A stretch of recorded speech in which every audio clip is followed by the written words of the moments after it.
display definition, display in a sentence, display pronunciation, display meaning. Welcome to another research paper word. American pronunciation of display.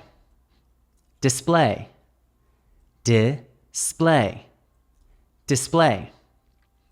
Display as a verb means to show or to present.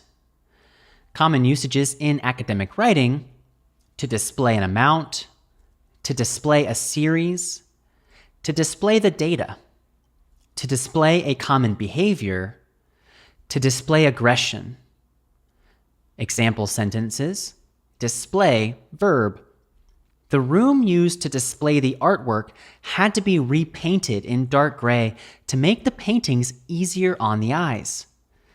Example sentence number 2, be ready to display your research at an academic conference via a poster presentation or PowerPoint. Please write a sentence using display in the comments section. I will read it and reply. Now you know display's pronunciation, display's meaning, and how to use display in a sentence. I'll see you in the next research paper word video.